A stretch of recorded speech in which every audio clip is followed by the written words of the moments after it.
Hello, everyone. Welcome back to the podcast. I'm so excited to have you join us today because we're going to be exploring really a topic that is a new reality that many Americans are facing. Even with insurance, the rising cost of healthcare is confusing. How do you get covered? Delaying care is a big thing, or skipping it altogether. So joining us today is the CEO of Madaket Health, Eric Demers.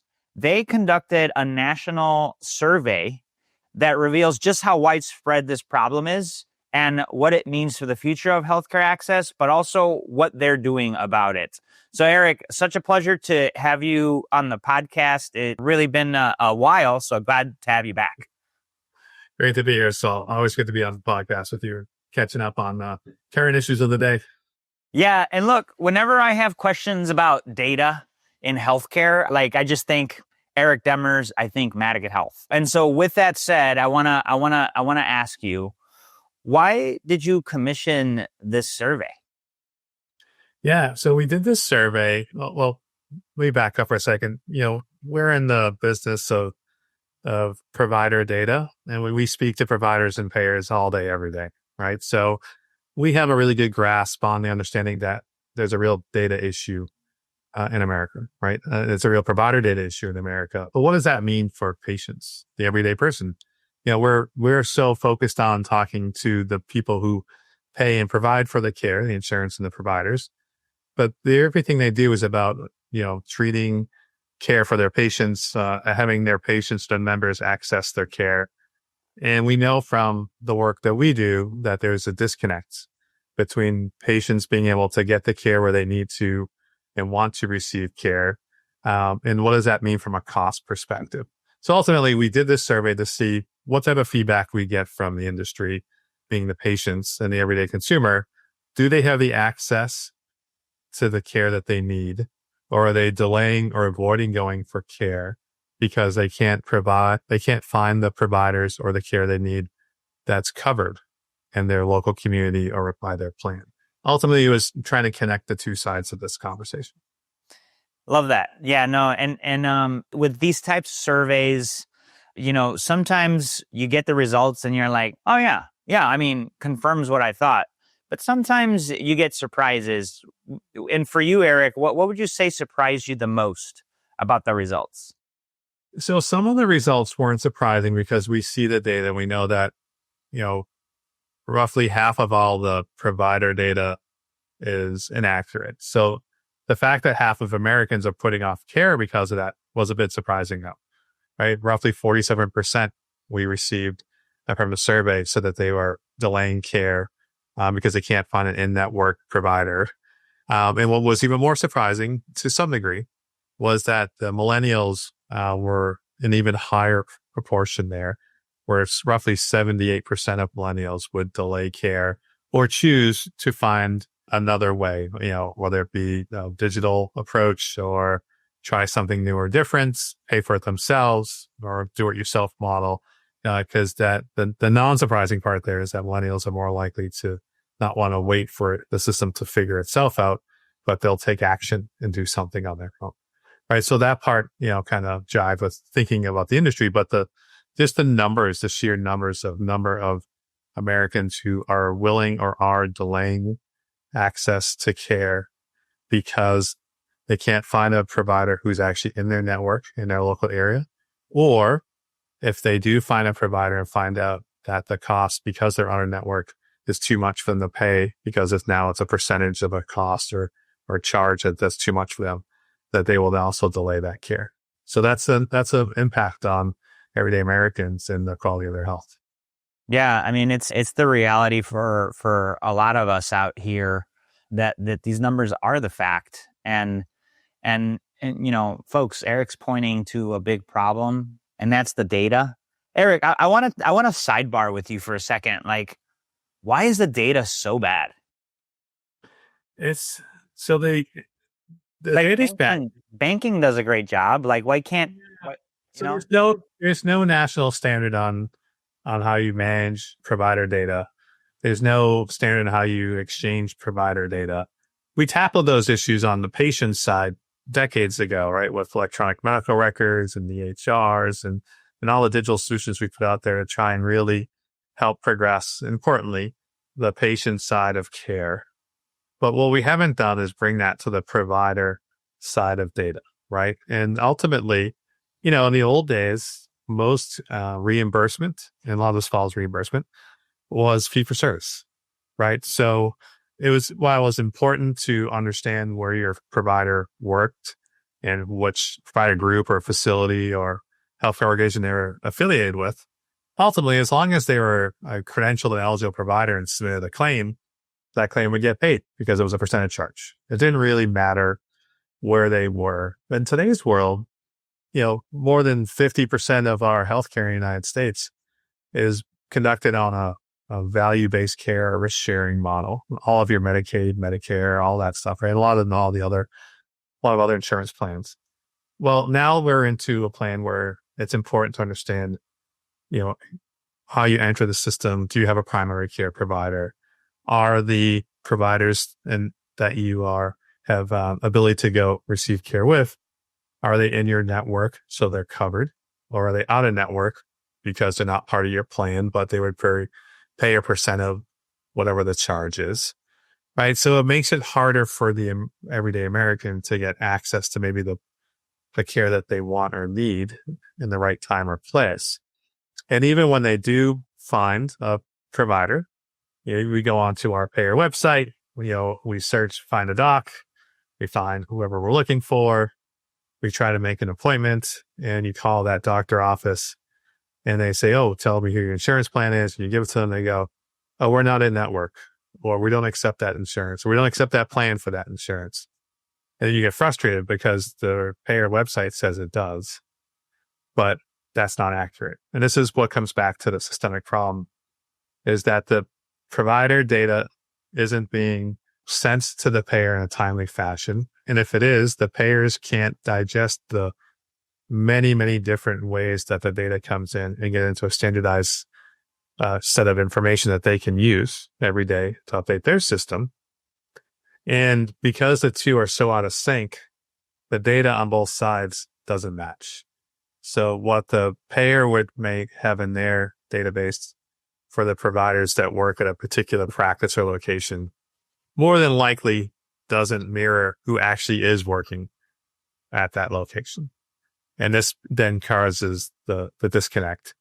And ultimately, the patient who's trying to access the care gets frustrated because they can't actually get to the endpoint that they thought they were getting to by following the path that's in front of them. Yeah, it's a mess. And so what about last question on this, because I'm thinking, all right, well, what if the health system is vertically integrated? What if they are the payer and the provider? Is the data in better shape there, or do you find the same thing? It's not in better shape. You often find the same thing. Wow. Because most of the integrated verticals like that, they still operate as separate entities, right? So ultimately, an insurance company's, their job is to pay claims.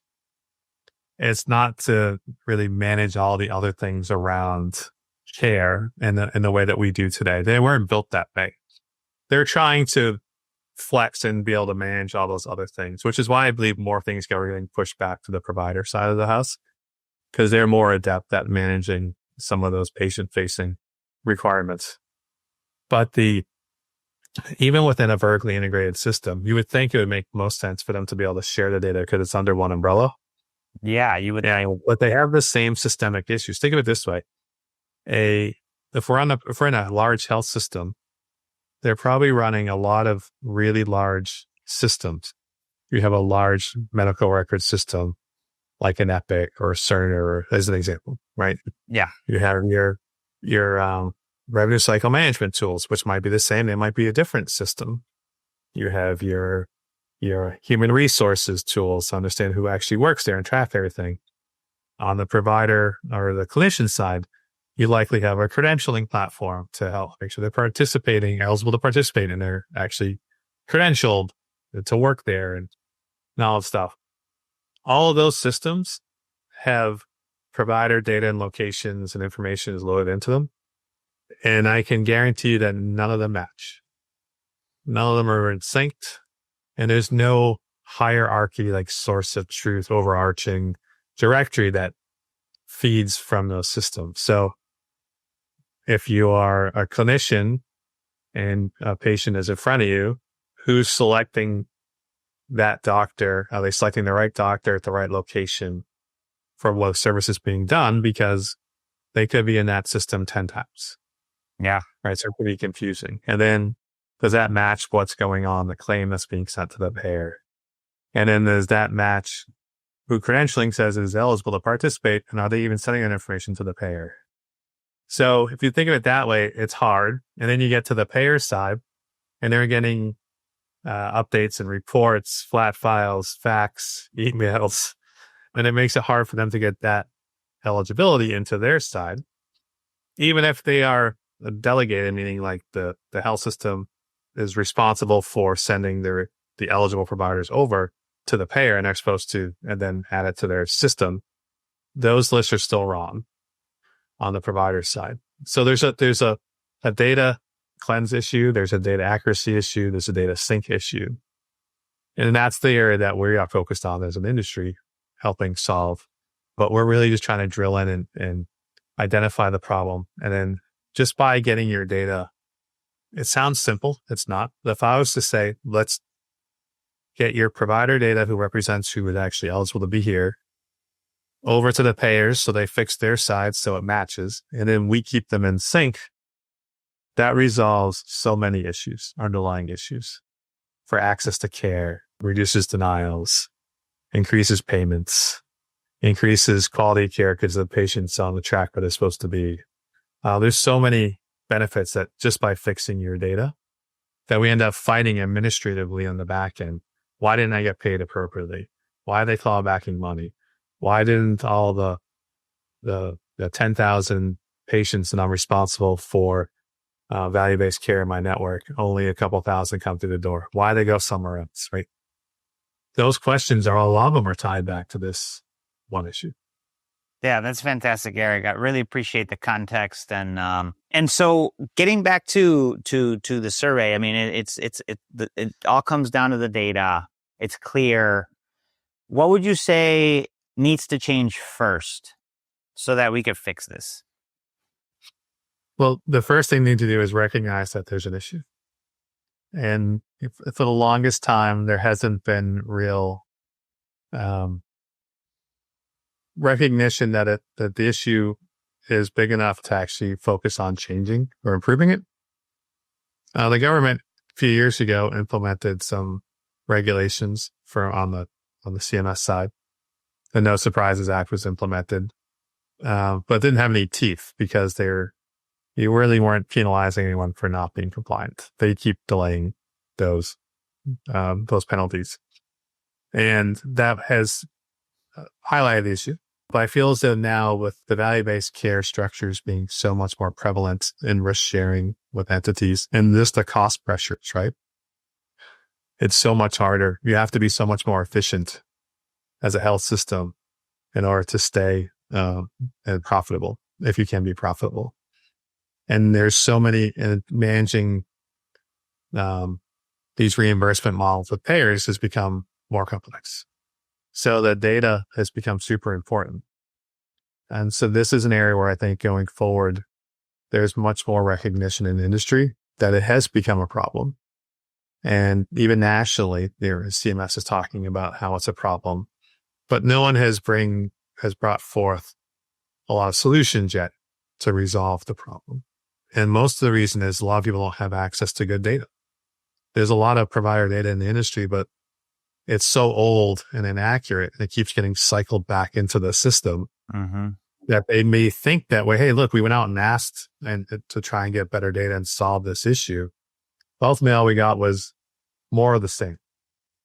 And that has created this circle of same where we can't seem to get past that 50%. And so we take a very different path here and how we approach it, but that's one of the reasons why the industry has been spinning on its axis. Yeah, thank you, Eric. It's definitely, and I was just thinking about an analogy here. All this dirty data, like it's like drinking dirty water. and breathing dirty air. You're gonna be unhealthy. We gotta find that clean water, find ways to clean it, cleaner sources. And so, talk like, and I guess, really to round this thing off, what role does Madaket play in this? And, what can we do about it? So Madaket's in an interesting position just based on how we work in the industry. We, for well over a decade, have been connecting payers and providers to ensure that doctors are enrolled with those plans and they get paid electronically the way they're supposed to get paid. We're actually the only entity in America that does that second piece. And we work with all the large claims processors, et cetera, to do that. What that has done is it put us in a unique position from a data first perspective where we have a better understanding because doctors are touching our platform on a regular basis. Over 80% of providers have passed through our platform. And what that does is it allows us to have more accurate updates on where the provider is, what locations, who are they affiliated with, what plan do they work with, who are they enrolled with, et cetera, insurance-wise. And that information is critical when it comes back to helping organizations get their information up to date so that those issues we talked about earlier around finding a provider who's in network can be resolved. The right get a directory that's more accurate for patients to be able to search. So that's step one. Then we actually are, because we're a tech company, we have the ability to ingest a lot of, awkward data, I'll say it that way, that's coming in from the industry and turn it into something of usefulness. And then, push that information into the core systems that they need. So we go out to the networks that the payers actually work with and connect them in that data into the payers. So we can eliminate this delay of information getting in there. And it allows us to get those updates in the timely fashion it needs to be. And then what we're doing and the goal of our approach is to sync the provider network and who actually who is the true representation at those locations with what's in the payer directory, which ultimately will feed the patient-facing information and hopefully resolve some of these issues. So we're a bit of a different unicorn, we'll say it that way, than most in America when it comes to this. Yeah, well, you guys have a very unique position. I liken it back to the water analogy, Eric, of like that clean spring of water, that like we could take a sip of. And it goes back to the financials. There's no more accurate things than the financials. And you guys sit at the core of that.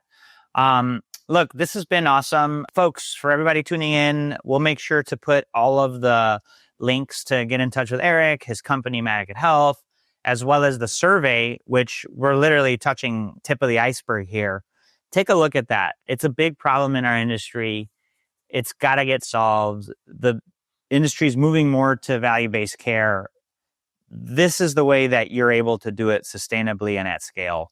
Eric, I really appreciate you jumping on and sharing these insights with us. Awesome. I appreciate the time, Saul. Always great to see you. Likewise.